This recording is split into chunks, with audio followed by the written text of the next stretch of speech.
Hello students. आज हम 7th class की एनसीईआरटी की बुक का सिंपल इक्वेशंस चैप्टर 4 शुरू करने जा रहे हैं। इंटरेस्टिंग चैप्टर है।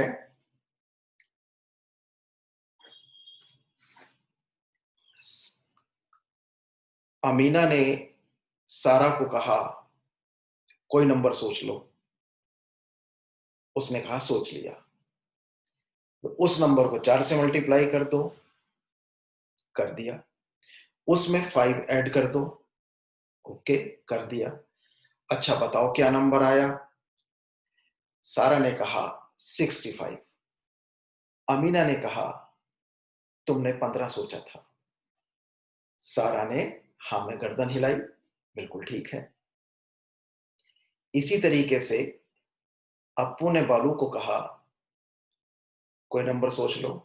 उसने कहा ओके, सोच लिया। उसको 10 से मल्टीप्लाई कर दो।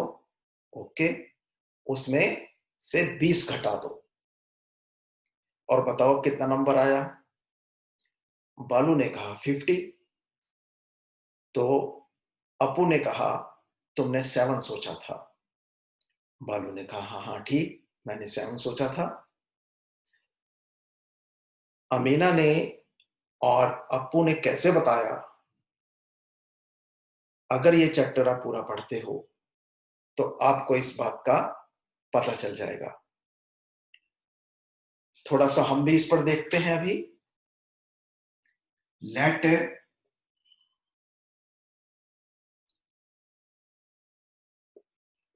सारा think the number x।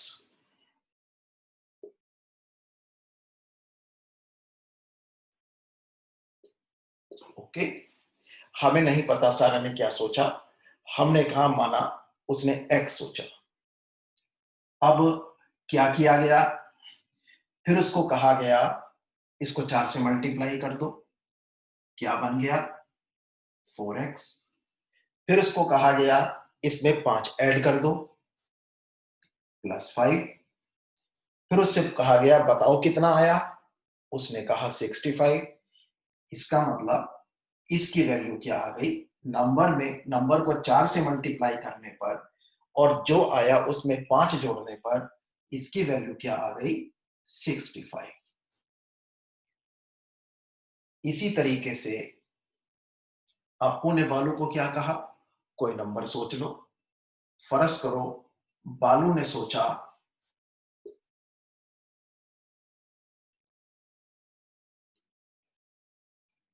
Let Balu think the number x। Let Balu think the number y। चलो, बालू ने सोचा y। फिर उसको क्या कहा गया? जो नंबर सोचा उसको 10 से मल्टीप्लाई कर दो। कितना बन गया? 10y। जब दो नंबर्स के बीच में कोई साइन नहीं होता इसका मतलब उनके बीच में मल्टीप्लिकेशन का साइन है। तो बालू से कहा गया जो नंबर सोचा उसको 10 से मल्टीप्लाई कर दो। क्या बन गया? 10y। फिर उसको कहा गया इसमें से 20 माइनस कर दो। कर दिए। फिर उसको कहा गया कितना आया? उसने कहा 50 आया। ओके, तो हम गिवन सिचुएशन को, दी हुई स्थिति को इस प्रकार से लिख सकते हैं। These two are called equations. Only 4x plus 5 and only 10y minus 20 are called algebraic expressions. ये तुमने 6th क्लास में पढ़ा है। और अगर इक्वल का साइन भी आ गया है तो अब ये कहलाती है इक्वेशन। तो these two are equations and x and y are variables of the equation. x and y are variables of the equation. Variable का क्या मतलब होता है? कि दैट वेरी, जो वेरी करता है। और वेरी का क्या मतलब होता है? चेंज।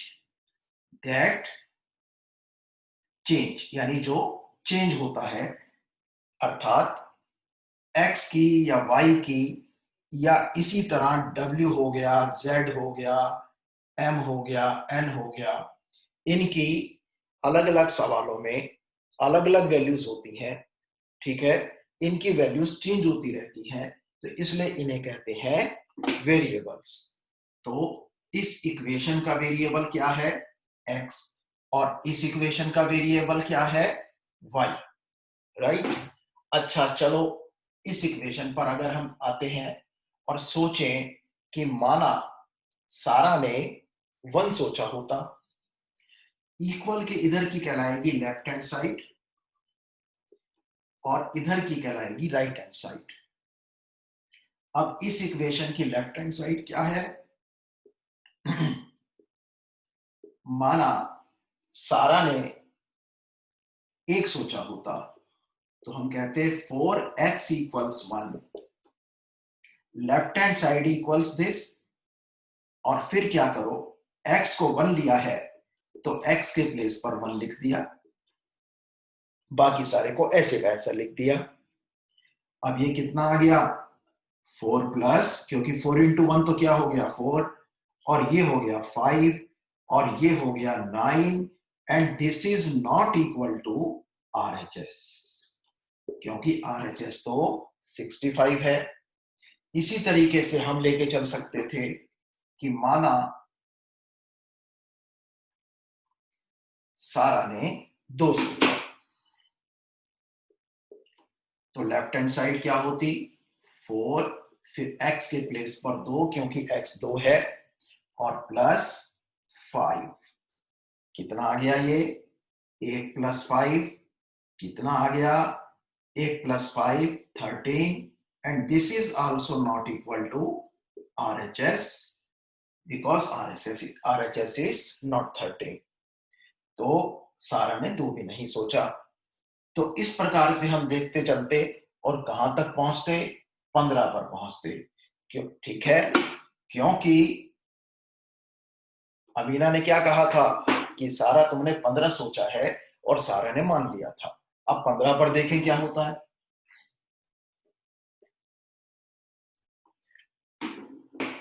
x को क्या लिया अगर 15, तो 4, फिर x है 15, फिर 5, फिर 15 चौके 60 प्लस 5 इक्वल 65 इक्वल्स RHS। ऐसे हम इसमें भी देख सकते हैं, LHS कितना, LHS है 10y minus 20 for y equals 1, LHS क्या है 10 1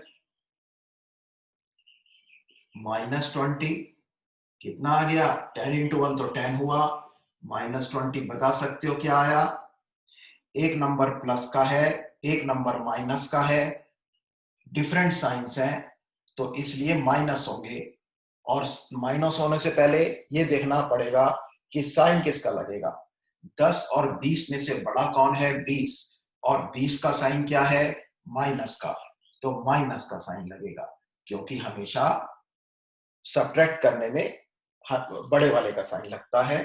और अब सब्ट्रैक्ट कर दिया, 10 में से 20 सब्ट्रैक्ट नहीं हो सकता, कोई बात नहीं, 20 में से 10 कर दिया, साइन तो हम लगा ही चुके हैं, ये आ गया -10, and this is not equal to RHS, क्योंकि RHS तो 50 है।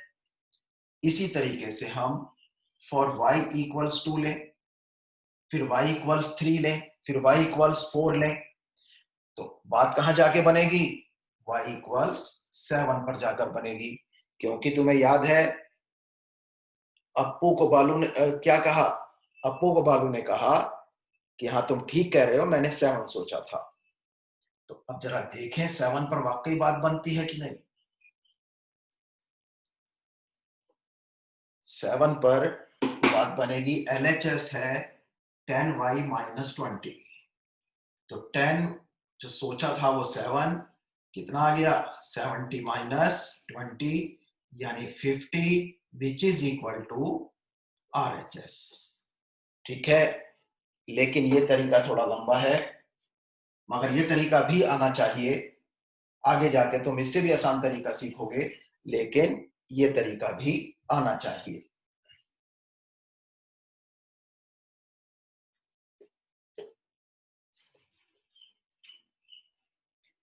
आ जाओ एग्जाम्पल 1 पर। एग्जाम्पल 1 है,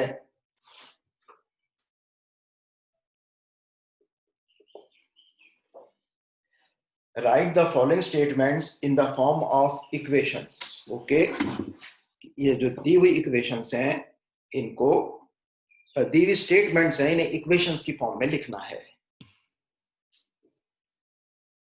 फर्स्ट स्टेटमेंट है the sum of 3 times x and 11 is 32। कैसे लिखेंगे इसको? सम ऑफ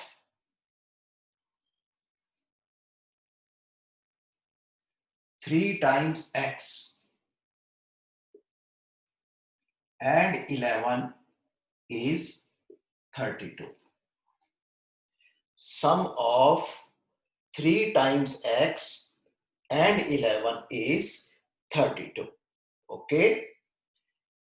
Second देखते हैं, if you subtract 5 from 6 times a number, फर्ज करो नंबर y है, तो 6 टाइम्स ऑफ ए नंबर क्या हुआ? 6y। और 6 टाइम्स ऑफ ए नंबर से क्या सब्ट्रैक्ट किया गया?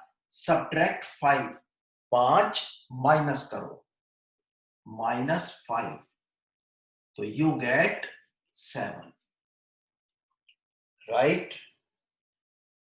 If you subtract 6 times A number from, if you subtract 5 from, ठीक है, तो if you subtract 5 from 6 times A number you get 7।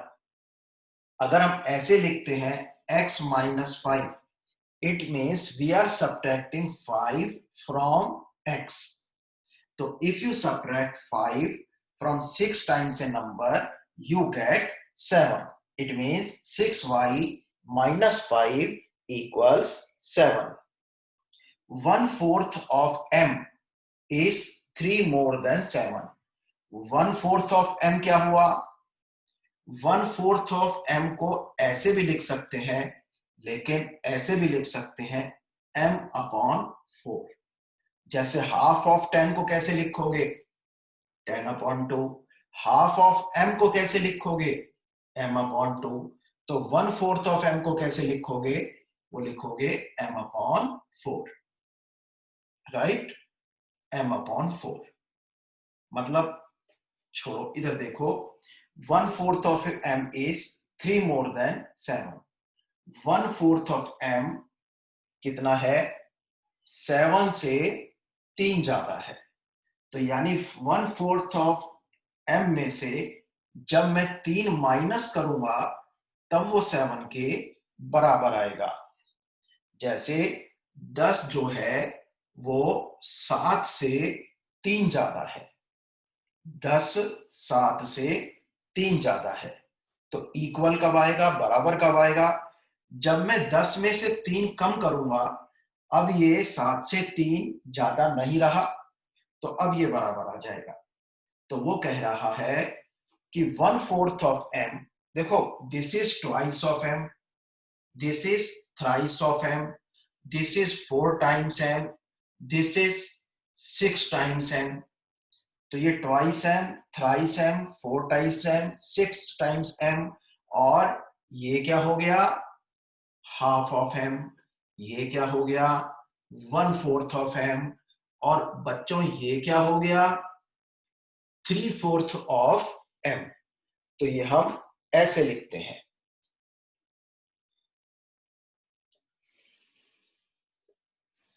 तो 1/4 of m is 3 more than 7। 1/4 of m 7 से 3 बड़ा है। तो अगर इसमें 7 कम इसमें 3 कम कर दें तो ये 7 के बराबर हो जाएगा।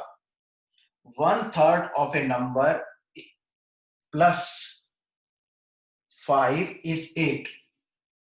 I think you can guess 1/3 of a number, 1/3 of a number plus 5 is equal to 8. तो समझे इनको?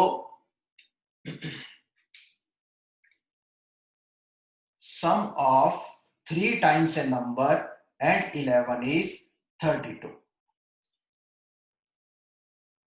Subtract 5 from 6 times a number gives 7. 1/4 of a number is 3 more than 7. And 1/3 of a number plus 5 equals 8. अच्छा, जैसे ये statement थी, sum of 11 and 3 times a number is 32. इसको हम कई तरीके से बोल सकते हैं.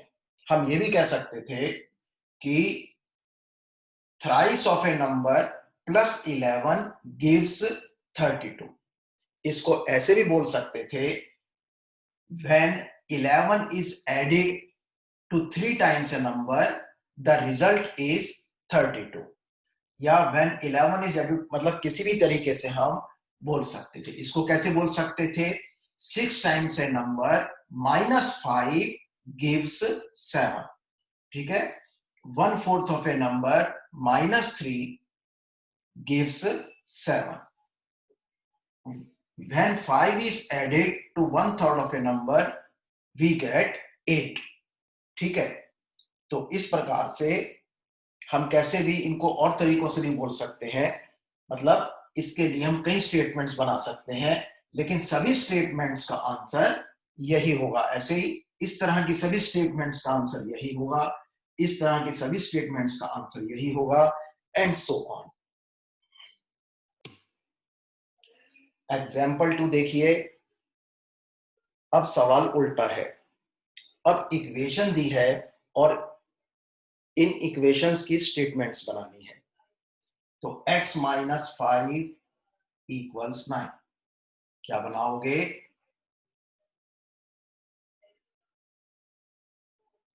If 5 is subtracted from a number, if 5 is subtracted from x, we get 9. Right? इसको क्या लिखोगे? 5 times p gives 20. या 5 multiplied by p is equal to 20. जैसे मर्जी बोल दो. If 7 is added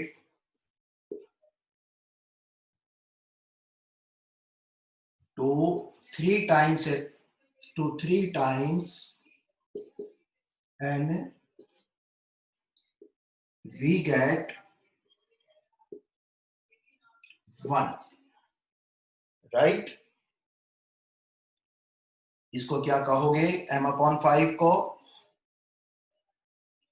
1/5 of a number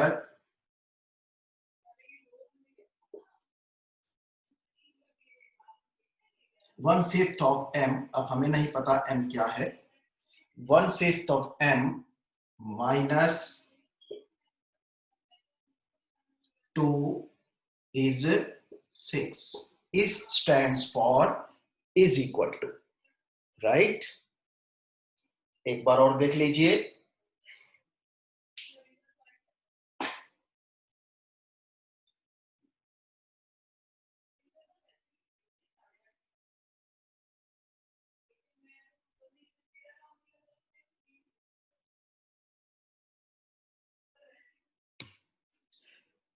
example 3 देखो.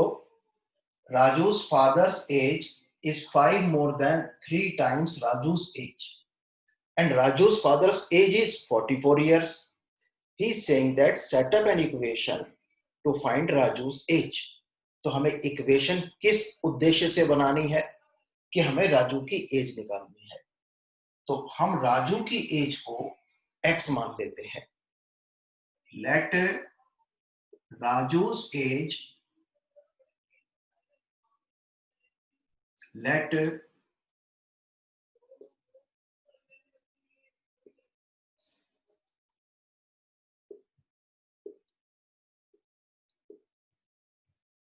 Raju's age be x years. अब इसकी कंडीशन के साथ चल पड़ते हैं। राजूज फादर्स एज कितनी है? 5 मोर, 5 ज्यादा, किससे? 3 टाइम्स राजूज एज। अब राजू की एज x है, उसका 3 टाइम हो गया 3x, उससे 5 ज्यादा हो गया +5। तो Raju's father's age is 5 more than 3 times Raju's age. Raju की एज से 5 ज्यादा है और कितनी है? 44 years. So this is an equation to find राजू's age, क्योंकि इस इक्वेशन से हम क्या निकालेंगे? x, और वो क्या है? राजू की एज। ओके, एग्जाम्पल 4 देखिए। A shopkeeper sells mangoes in small boxes and large boxes. A large box contains 8 small boxes plus 4 loose mangoes.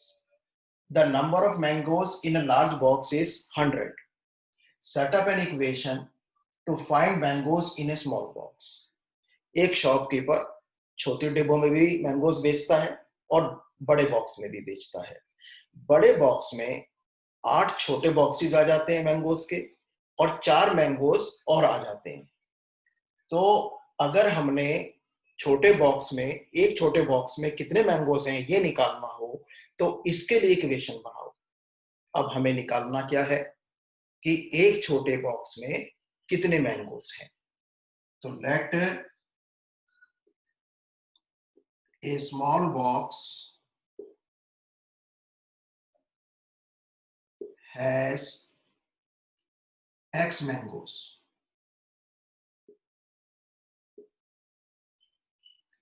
चलो x कई बार मान लिया, y मैंगोज, ठीक है। अच्छा, अब स्मॉल बॉक्स में y मैंगोज हैं, तो लार्ज बॉक्स में कितने स्मॉल बॉक्स आ गए? 8। तो कितने आ गए मैंगोज? 8y। एक बॉक्स में y मैंगोज हैं, तो 8 बॉक्सेस में 8 इंटू y मैंगोज होंगे, ठीक है। जैसे एक बॉक्स में 4 मैंगोज हैं, एक बॉक्स में 4 मैंगोज हैं, तो 8 बॉक्स में कितने होंगे टोटल मिला के? 32। इसी तरीके से अगर एक बॉक्स में y मैंगोज है, तो 8 बॉक्सेस में 8 इंटू वाई मैंगोज हों, क्योंकि हर एक 8 बॉक्सेस है, हर एक में y मैंगोज हैं, राइट। तो 8 बॉक्सेस में y मैंगोज होंगे और प्लस 4 लूज मैंगोज भी हैं। तो लार्ज बॉक्स में कितने मैंगोज हैं? इतने, और हैं कितने? 100, राइट। माना एक स्मॉल बॉक्स में y मैंगोज हैं, तो 8 स्मॉल बॉक्सेस में कितने होंगे? 8 इंटू वाई मैंगोज। जैसे एक स्मॉल बॉक्स में 2 मैंगोज हैं, एक स्मॉल बॉक्स में अगर 2 मैंगोज हैं, तो 8 में कितने होंगे? 16। 8 स्मॉल बॉक्स में 3 है, तो 8 स्मॉल बॉक्सेस में कितने होंगे? 24। एक में अगर y है, तो 8 में होंगे 8y। एक अगर बॉक्स में, स्मॉल बॉक्स में 10 मैंगोज हैं, तो 8 में टोटल कितने हो जाएंगे? 80, राइट। तो अगर एक स्मॉल बॉक्स में y मैंगोज हैं, तो 8 स्मॉल बॉक्सेस में 8y मैंगोज होंगे, प्लस 4 मैंगोज लूज भी हैं, उसमें और डले हुए हैं, तो मतलब 4 मैंगोज और भी हैं, और टोटल कितने हैं? 100। So this is an equation two find y, and what is y? The number of mangoes in A small box, जो हमसे पूछा गया था। ओके, एक्सरसाइज 4.1 का फर्स्ट क्वेश्चन का फर्स्ट पार्ट देखिए। वो कह रहा है कि इक्वेशन है x + 3 = 0 और दिया हुआ है x = 3। तो वो कह रहा है कि ये बताइए कि क्या x = 3 इस इक्वेशन का सॉल्यूशन है, यानी x = 3 x की सही वैल्यू है कि नहीं। x की वैल्यू को, x एक अननोन क्वांटिटी है, और इक्वेशन में जो अननोन हो उसको निकालने को कहते हैं इक्वेशन को सॉल्व करना। x की जो सही वैल्यू होगी उसे कहेंगे इक्वेशन का सॉल्यूशन। अब वो क्या कह रहा है कि क्या x = 3 x की सही वैल्यू है।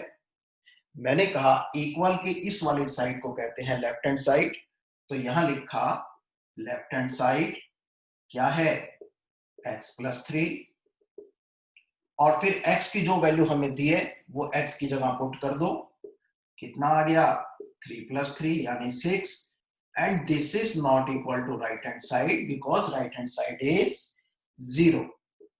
Therefore x equals 3 is not the solution, is not the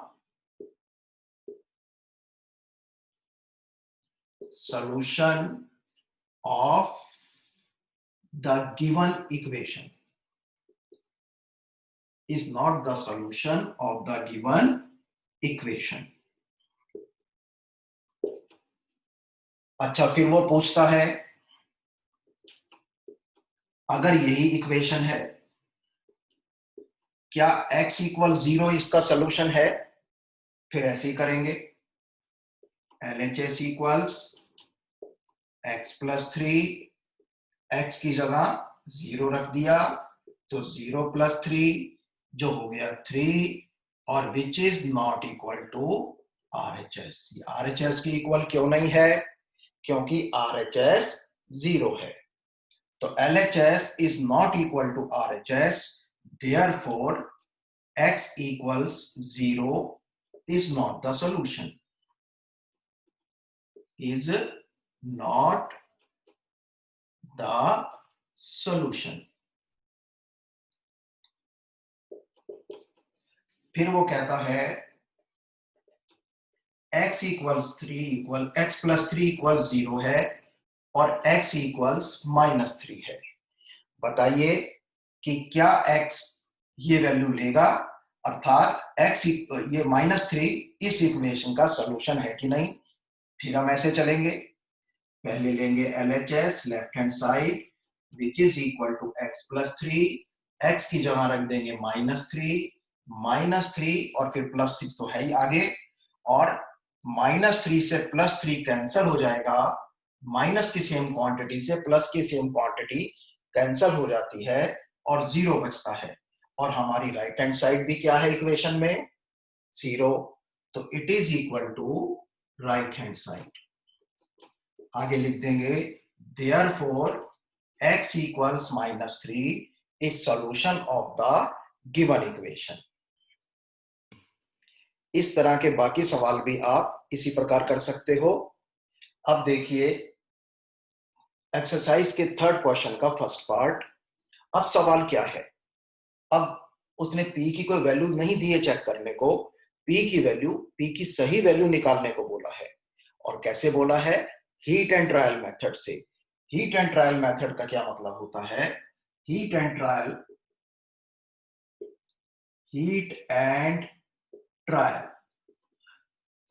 इसका मतलब होता है बच्चों तुक्के मारो, यानी तुक्के से वैल्यू पुट करते जाओ और देखते जाओ। तो हीट एंड ट्रायल से इसका सॉल्यूशन निकालना है। मैंने बताया इक्वेशन के सॉल्यूशन का क्या मतलब होता है, इक्वेशन में जो अननोन है उसकी वैल्यू। अब हम कहेंगे for p equals 1, LHS equals 5 into 1 plus 2, p के प्लेस पर उसकी वैल्यू रख दी, कितना आ गया 7। क्या राइट हैंड साइड 7 है? नहीं, it is not equal to RHS, therefore p equals 1 is not the solution.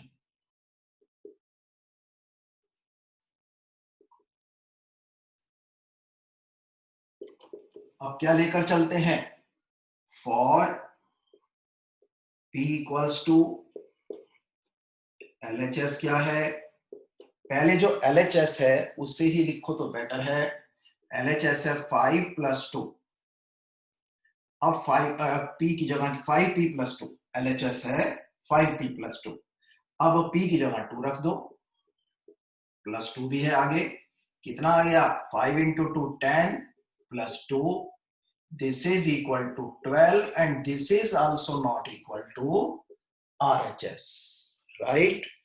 Therefore p equals to is not the solution.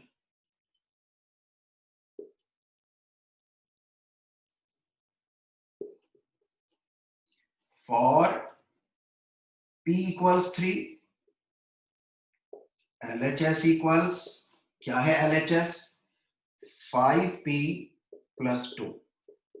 क्या करूंगा? 5p के प्लेस पर 3, फिर plus 2, 5 into 3 15 plus 2 equal 17, and this is equal to RHS. We got it.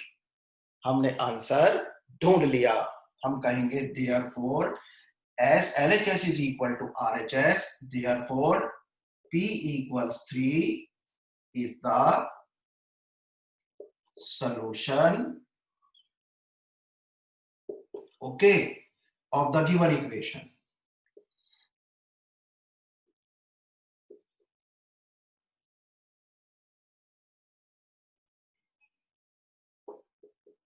तो इस प्रकार से हम वैल्यूज रख रख के चेक कर सकते हैं कि सॉल्यूशन क्या है. इसे कहते हैं हीट एंड ट्रायल मेथड. इसी क्वेश्चन का सेकंड पार्ट भी लेते हैं. 3m minus 14 equals 4 कह रहा है कि हीट एंड ट्रायल मेथड से, यानी वैल्यूज पुट करके रख रख के देखकर इसका हल निकालो, यानी m की वैल्यू निकालो. अब बच्चों, अगर मैं m की जगह 1 रखूं तो 3m आएगा, क्योंकि 3 into 1 3 आएगा. सॉरी, m की जगह 1 रखूं तो 3 आएगा, जबकि यहां 4 कब आएगा? जबकि यहां जो क्वांटिटी आ रही है वो 14 से बड़ी हो, क्योंकि अगर बीच में माइनस है तो बड़े वाले का चिन्ह लगता है, और यहाँ पर पॉजिटिव है और 14 नेगेटिव है, यानी ये चीज पॉजिटिव है और 14 से बड़ी होनी चाहिए, तभी इसका चिन्ह लगा है. तो 1 रखने पर तो क्या आया? 3. छोड़ो यार. 2 रखने पर क्या आया? 6. छोड़ो. 3 रखने पर क्या आया? 9. 9 भी 14 से छोटा है. छोड़ो. 4 रखने पे क्या आया? 12. वो भी 14 से छोटा है. 5 रखने पे क्या आया? 15. वो 14 से बड़ा है. तो हम क्यों ना 5 से ही शुरू कर लें, थोड़ी सी मेहनत बच जाएगी. करने को तो हम 1 से भी, अगर कोई बच्चे 1 से भी शुरू करें तो कोई दिक्कत नहीं है. तो फॉर m इक्वल्स, मेरा आइडिया ये था कि ये क्वांटिटी इस क्वांटिटी से बड़ी होनी चाहिए, तो वो वैल्यू देकर देखते हैं जिससे ये इससे बड़ी तो हो कम से कम. तो m इक्वल्स 5, तो LHS इक्वल्स 3m माइनस 14. क्या बन गया? 3m की जगह 5, फिर माइनस 14, ये हो गया 15 minus 14 equals 1 is not equal to RHS. अब क्या रख के देखते हैं? For m equals 6, LHS equals 3m minus 14, 3 into 6 minus 14, 18 minus 14 equals 4. Oh, very good. क्या आ गया? RHS. And since LHS equals RHS, therefore m equals 6 is the solution. Okay. मैं चाहता हूं बाकी क्वेश्चंस तुम खुद से ट्राई करो, क्योंकि उन क्वेश्चंस में वो सेम नॉलेज है जो मैंने अभी तुम सबको दी है. और अगर फिर भी कोई नहीं आता तो मेरे से किसी ना किसी प्रकार से, चाहे कमेंट करके YouTube पर, या फिर कैसे भी उससे मेरे से पूछ सकते हो. तो पहले इस वीडियो को अच्छी तरह देखो. इसमें जो एग्जाम्पल्स किए हैं उनको अच्छी तरह से एक बार करके देखो. एक बारी में सेटिस्फैक्शन ना मिले, संतुष्टि ना हो तो एक से ज्यादा बार करके देखो, और जब वो एग्जाम्पल्स आ जाएं फिर ये एक्सरसाइज ट्राई करो. देखो बच्चों, जिसने भी पुस्तक लिखी है उसने पहले एग्जाम्पल्स बनाए, फिर ये एक्सरसाइज बनाई. तो तुम्हें भी ऐसा करना चाहिए कि पहले वो एग्जाम्पल्स करो और फिर ये एक्सरसाइज ट्राई करो, और जो नहीं आता है उसको पूछ सकते हो. तो गुड बाय, फिर मिलेंगे.